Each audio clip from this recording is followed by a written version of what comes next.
Hello everyone, my name is Parth, welcome back to my YouTube channel. तो मई का महीना समाप्त हो चुका है। 27 तारीख है आज। मैंने आपको मई का एक टारगेट दिया था कि 13 चैप्टर कंप्लीट करने हैं। साइंस के 4 चैप्टर करने थे, एसएसटी के 5 और मैथ्स के 4। अब अगर आपने सक्सेसफुली कंप्लीट किया है तो खुद को शाबाशी दो, congratulations, you are on the right path. जो भी आपका सपना है, गोल है, वो आप अचीव करोगे कंसिस्टेंटली पढ़ते जाओगे तो। ठीक है, जिन्होंने 60% कंप्लीट किया है, 50% किया है, 70% किया है, 40% किया है, कोई दिक्कत नहीं है। आपने किया, आपसे जितना हुआ आपने किया। अब एक खुद को प्रॉमिस करो कि इसके आगे आप कंसिस्टेंटली काम करोगे। अगर यहां पर कहीं पे प्रोक्रेस्टिनेशन हुआ है या थोड़ा इनकंसिस्टेंट, थोड़ी छुट्टी मारी, मजा ले लिया, कोई बात नहीं। इसके आगे जून से आप कंसिस्टेंटली पढ़ोगे, खुद से प्रॉमिस करो। ठीक है, जो भी आपका गोल है, अगर 95% लाना है, 98 लाना है, 100 लाना है, जो लाना है, उसके लिए आपको खुद को प्रॉमिस करना है कि कंसिस्टेंटली पढ़ोगे। ठीक है, एंड अगर ऐसा कोई बच्चा है जिसने कुछ भी नहीं पढ़ा तो वो कैसे पढ़ेगा, जून का आपका टारगेट क्या होना चाहिए, आपकी प्लानिंग क्या होनी चाहिए, सारी चीजें आज के वीडियो में यहां पे बताने वाला हूं। ठीक है, वीडियो अच्छा लगता है तो लाइक करना, शेयर करना, सब्सक्राइब करना। चैनल को टारगेट रखते हैं 1000 लाइक्स का। शुरू करते हैं विदाउट वेस्टिंग एनी टाइम। ठीक है, सबसे पहले आपको यहां पे वेटेज बता देता हूं। अगर किसी को नहीं पता तो प्लीज नोट इट डाउन। ये जो वेटेज होता है चैप्टर वाइज, ये एक एवरेज वेटेज बता रहा हूं, साइंस की बात कर रहा हूं। यहां पे ये एवरेज वेटेज है। ग्रेविटेशन 5 मार्क के लिए पूछा जाता है, लेकिन पीरियोडिक क्लासिफिकेशन कभी कभी 7 मार्क के लिए भी पूछा गया है किसी साल में। तो 2019 से लेके 25 तक जितने भी पेपर हुए उन सब में एनालाइज करके ये एक एवरेज वैल्यू निकाल के आपको वेटेज बता रहा हूं। ठीक है, केमिकल रिएक्शन यहां पे 6 लिखा, लेकिन कभी 7 मार्क के लिए पूछा गया होगा, कभी 8 मार्क के लिए पूछा गया होगा। इफेक्ट ऑफ इलेक्ट्रिक करंट 7 लिखा है, लेकिन कभी 6 मार्क के लिए भी पूछा गया होगा, कभी 8 मार्क के लिए पूछा गया होगा। तो this is the average value, ये आपको बताना चाहूंगा। ठीक है, ये जो नंबर है ये हमेशा कांस्टेंट नहीं रहता, थोड़ा ऊपर नीचे हो सकता है। अब कार्बन कंपाउंड की बात कर लो, 7 मार्क का वेटेज है, लेकिन इस साल का जो पेपर था उसमें सिर्फ 4 मार्क का पूछा गया था, 4 या 5 मार्क का। तो ये वेटेज कांस्टेंट नहीं रहता, ये ध्यान में रखना। ठीक है, तो अगर आप वेटेज के बेसिस पे पढ़ने बैठे हो कि जिसका सबसे ज्यादा है वही करके जाऊंगा, ऐसा नहीं है।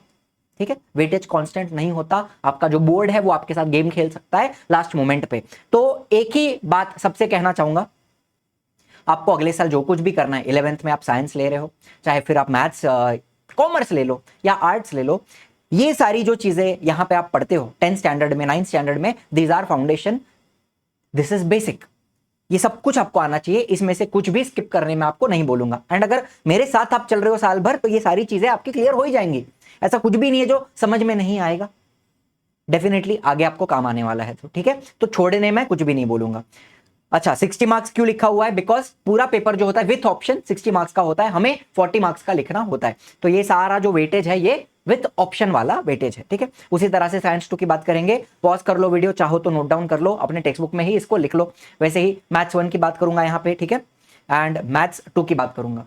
ज्यादा यहाँ पे वेटेज के ऊपर मुझे बहुत लंबा भाषण नहीं देना है। पॉज करो, note it down in your text book. ठीक है, मुद्दे पे आते हैं कि इंपॉर्टेंट क्वेश्चंस कौन से हैं, सारी बातें बताऊंगा। ठीक है, टाइम टेबल कैसा होना चाहिए, प्लानिंग कैसी होनी चाहिए, टारगेट्स कैसे सेट करने हैं अपने आप के लिए, सब कुछ बताने वाला हूं। यहां पर आपके सभी के मन में एक सवाल आता है ना कि एक चैप्टर मेरा कंप्लीट तो हो गया, लेकिन इस चैप्टर में से एग्जाम में क्या पूछा जाएगा, what is important from exam point of view, वो आपको यहां पे बता रहा हूं। ठीक है, तो क्या होता है इंपॉर्टेंट? इंपॉर्टेंट वही चीज है जो बोर्ड में एक्सपेक्टेड है, पेपर में आने के जिसके चांसेस ज्यादा होते हैं, उसी को इंपॉर्टेंट बोला जाता है। आपको पता है पेपर में क्या आएगा? जब हम पीवाईक्यूज पढ़ेंगे, ध्यान से सुनना, पीवाईक्यू जिसको नहीं पता बता देता हूं। पीवाईक्यू क्या होता है? प्रीवियस ईयर क्वेश्चंस, मतलब 2019 से लेके 2025 तक जो कुछ आपके बोर्ड एग्जाम में पूछा गया है, आप ऑब्जर्व करोगे कि काफी सारी चीजें रिपीट होती हैं, फिर से बार बार पूछी जाती हैं। इसी को हम क्या बोलते हैं? इसी को आईएमपी बोला जाता है, या फिर पेपर लीक बोला जाता है, या फिर इसके अलग अलग नाम होते हैं। ठीक है, मुद्दा यही है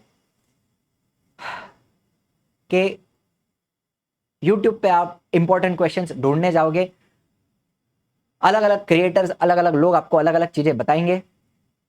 सबसे सिंपल तरीका ये होता है कि यहां पे आपको जो मैं लिंक दे रहा हूं डिस्क्रिप्शन में, इसको ओपन कीजिए। यहां पर आपको चैप्टर वाइज पीवाईक्यू दिखेंगे 2019 से लेके 2024 जुलाई तक के पेपर के। जो 2025 का, इस साल का मार्च का पेपर था, वो इसके अंदर अभी अपडेट नहीं हुआ है, लेकिन हो जाएगा। लेकिन जो मार्च का पेपर था, मार्च 2025 का, इसका भी लिंक आपको मैं डिस्क्रिप्शन में दे देता हूं, आप डाउनलोड करके पढ़िए। अच्छा, एक सिंपल बात बताना चाहूंगा, आपको लगेगा पीवाईक्यू अभी क्यों करना है, सिलेबस ही नहीं हुआ है। सुनो, जितने भी स्टूडेंट्स का जिसका 100% आया, 99%, 98%, सबका इंटरव्यू लिया, सबसे बात किया, उन्होंने एक एडवाइस अपने जूनियर्स को दी है कि पीवाईक्यू आप शुरू से सॉल्व कीजिए। ऐसा नहीं कि सिलेबस हो जाएगा, दिसंबर में पढ़ेंगे, जान में पढ़ेंगे, ऐसा नहीं है, अभी से पढ़ना है। और पूरा पेपर नहीं दे रहा हूं आपको, मैं चैप्टर वाइज दे रहा हूं। मान लो हिस्ट्री का पहला चैप्टर है हिस्टोरियोग्राफी ना, डेवलपमेंट इन द वेस्ट, बाद में आता है इंडियन ट्रेडिशन, एग्जैक्ट नाम शायद मुझे नहीं पता होगा, I am not a history teacher, लेकिन उस एक चैप्टर में 2019 से लेके 2025 तक जो कुछ पूछा गया है वो आपको इकट्ठे दे रहा हूं ना। It is like a question bank, important questions की क्वेश्चन बैंक की तरह आप इसको यूज कीजिए। लिंक है डिस्क्रिप्शन में, डाउनलोड कीजिए। ज्योग्राफी का दिया है, मैथ्स का दिया है, साइंस का दिया है। हालांकि हाँ, अब सेमी इंग्लिश वाले जो बच्चे हैं, हिस्ट्री ज्योग्राफी अभी मेरे पास मराठी लैंग्वेज में नहीं है। आई विल ट्राई कि इसी को मैं कन्वर्ट कर पाऊं किसी स्टूडेंट का हेल्प लेके, तो जल्द से जल्द वो भी आपको प्रोवाइड करवा दूंगा। लेकिन फिलहाल जो सेमी इंग्लिश के बच्चे हैं, मैथ्स आपके काम आ जाएगा, साइंस आपके काम आ जाएगा, ठीक है। इतना तो आपके लिए हम कर देंगे। बात समझ में आ रही है? तो don't wait for syllabus completion, उसको टाइम है, नवंबर में होगा, दिसंबर में होगा। जैसे जैसे आपका एक एक चैप्टर पढ़ के होता है, आपने क्या करना है, उसके पीवाईक्यू सॉल्व कर लेने। यही आपके इंपॉर्टेंट क्वेश्चन है। इनका ही आप एक अलग से बुक भी अगर बना दो ना, सारे क्वेश्चंस को सॉल्व करके, तो वो आपके रिवीजन के भी काम आएगा। कि ये इंपॉर्टेंट पूरी एक नोटबुक बन जाएगी आपके इंपॉर्टेंट क्वेश्चंस की, क्वेश्चन बैंक बन जाएगी। उसी में से रिवाइज करोगे आप ज्यादातर एग्जाम पॉइंट ऑफ व्यू से। एंड एक बात और ऑब्जर्व करोगे, काफी सारे क्वेश्चंस रिपीट होते हैं, यही है इंपॉर्टेंट। बाकी दुनिया कुछ भी बोले, पेपर लीक बोले, ये बोले, वो बोले, ये है इंपॉर्टेंट क्वेश्चंस, ये आपको करके जाने हैं। सिंपल बता रहा हूं, ठीक है। प्लानिंग कैसी होनी चाहिए, हमारे पास कितने महीने, जून से लेकर नवंबर हमारे पास हैं 6 महीने, ठीक है। मई चला गया, मई की जो प्लानिंग बताई थी उसमें मैंने 7 महीने लिखे थे, यहाँ पे 6 महीने लिखे हैं। नवंबर एंड तक हम खत्म करने की अपनी कोशिश करेंगे, ज्यादातर दिसंबर मिड तक आपका हो जाना चाहिए, ताकि आपको रिवीजन के लिए टाइम मिले और सैंपल पेपर सॉल्व करने के लिए टाइम मिले, राइटिंग स्किल प्रैक्टिस करने के लिए टाइम मिले। ज्यादातर बच्चे लैंग्वेजेस अभी इतना सीरियसली नहीं लेंगे, लेकिन एंड में आपको अगर लैंग्वेज में अच्छा स्कोर करना है, 90 के ऊपर लाना है, तो आपको लिखकर प्रैक्टिस करना पड़ेगा, राइटिंग स्किल्स करना पड़ेगा, लिख के ग्रामर करना पड़ेगा आपको। तो जैसे आपका सिलेबस कंप्लीट हो जाता है दिसंबर तक या नवंबर एंड तक, उसके बाद आपके पास टाइम बचना चाहिए to do all these things.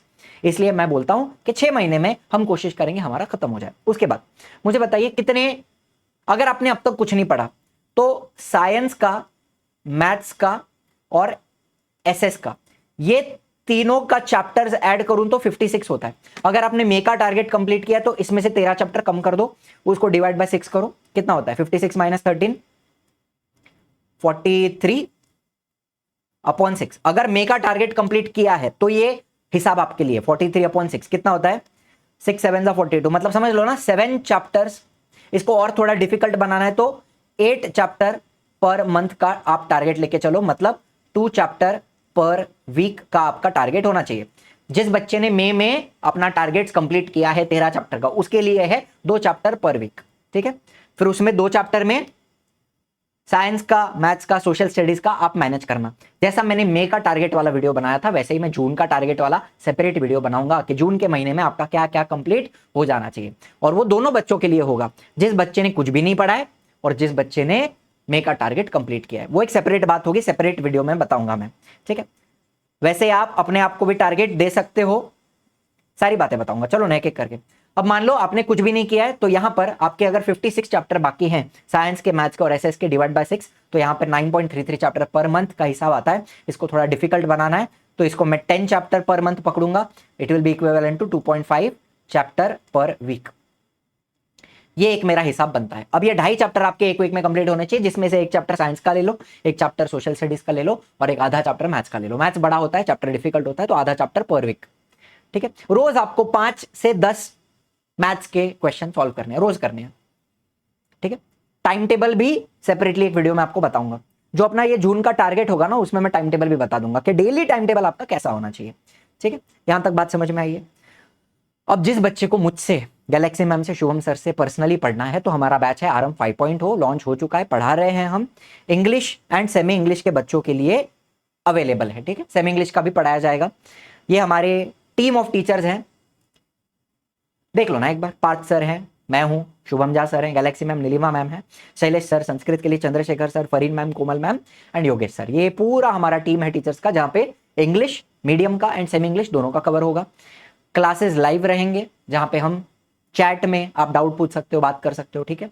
पूरा सिलेबस कंप्लीट होगा, हर किसी डिवाइस के ऊपर आपको एक्सेस मिल जाती है, मोबाइल, पीसी, टैबलेट, जो कुछ भी है। रिकॉर्डिंग मिल जाती है लेक्चर की, ठीक है, कभी भी आप देख सकते हो।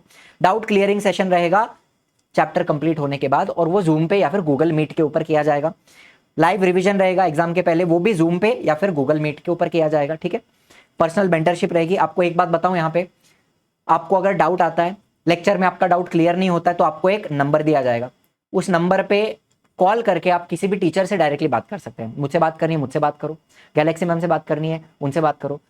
हाँ, लेकिन एक स्पेसिफिक टाइम रहेगा। फॉर एग्जांपल, मैं हर समय अवेलेबल नहीं रहूंगा, जब मैं रिकॉर्ड कर रहा हूँ या जब मैं कुछ पढ़ा रहा हूँ तब मैं अवेलेबल नहीं हूँ, लेकिन जब जब मेरा फोन चालू है, अगर कॉल आता है तो I will pick it up, I will answer your doubts.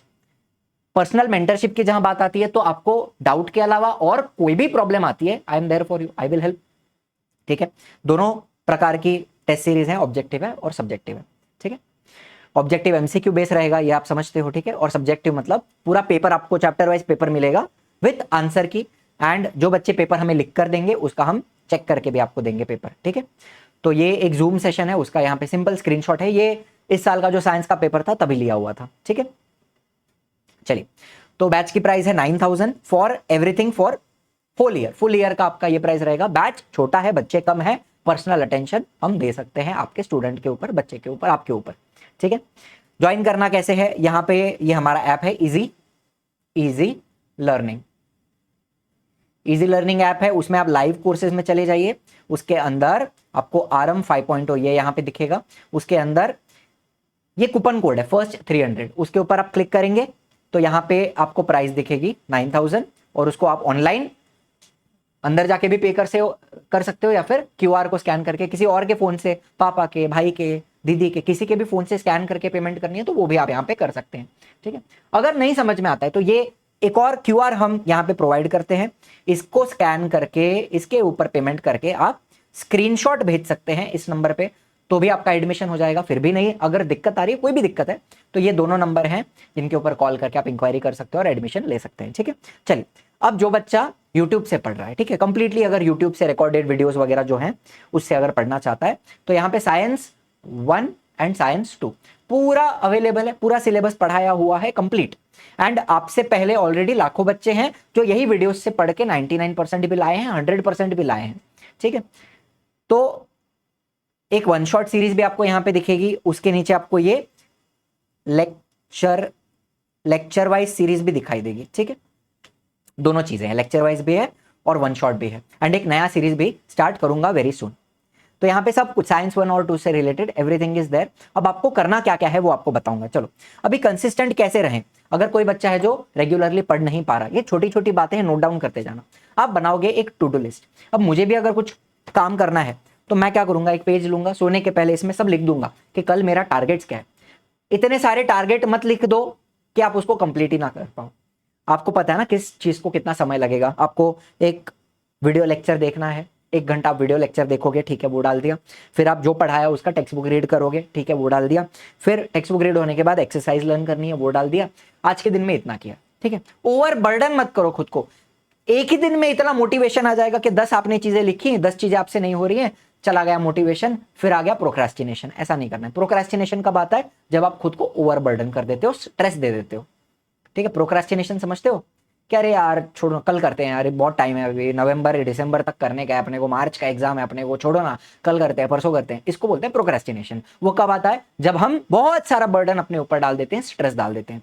तो आप टारगेट भी ऐसा रखो जो अचीवेबल है, कि आपका रोज का 3 घंटे का पढ़ाई हो रहा है, 4 घंटे का अपने आप सेल्फ स्टडी आप कर पा रहे हो। ये आपका सिंपल सा टारगेट होना चाहिए जो आप खुद के लिए सेट करोगे। रोज रात में ये टू डू लिस्ट बनानी है, जहां पे आप पढ़ने बैठते हो वहां पे उसको चिपका देना है, और जितना हो सके शिद्दत से अपने लिए कर रहे हो, किसी और के लिए नहीं कर रहे हो, मेरे लिए थोड़ी कर रहे हो, अपने लिए कर रहे हो, अपने फैमिली के लिए कर रहे हो, माँ बाप के लिए कर रहे हो। माँ बाप ने भी अपना लाइफ जी लिया है, अब इसके आगे जो भी आप करोगे कहीं ना कहीं आपके लिए ही है ना, अपने लिए करते हो हम। तो आप अगर नहीं पढ़ते हो उसका इफेक्ट भी आपके ऊपर है, अगर आप पढ़ते हो उसका इफेक्ट भी आपके ऊपर है। ये बात आप समझ लो, आपके ऊपर है, आगे का आपका पूरा फ्यूचर आपके हाथ में है। ठीक है, तो कंसिस्टेंट रहना है। तो रोज आपको मोटिवेशन नहीं आएगा, आपको एक हैबिट बनानी पड़ेगी ना, ये सारी चीजों की एक हैबिट होती है। Every day you are not motivated to go to the gym, लेकिन एक हैबिट बना हुआ है, हाँ बाबा 7 बजे उठ गया, 8 बजे तक जिम जाओ, 9 बजे तक वापस आओ, एक हैबिट है, वो रूटीन बन गया।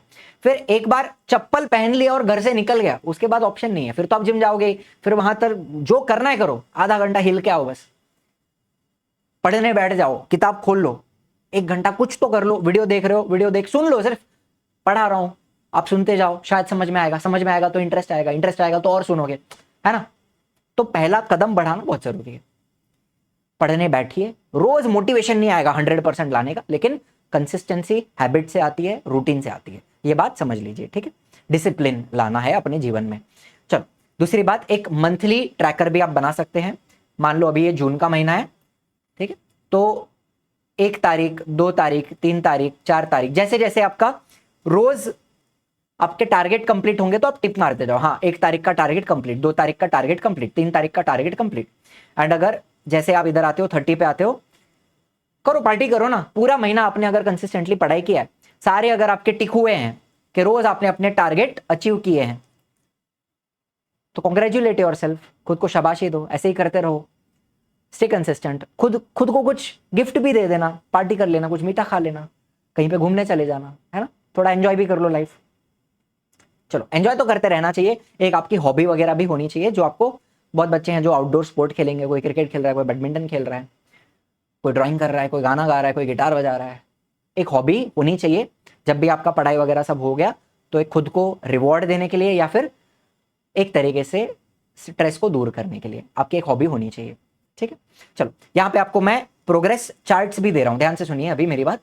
प्रोग्रेस चार्ट्स, ये भी आपको नीचे, इसकी लिंक आपको डिस्क्रिप्शन में मिल जाएगी, इसका प्रिंट आउट लेके चिपका देना है जहां पे भी आप पढ़ने बैठते हो।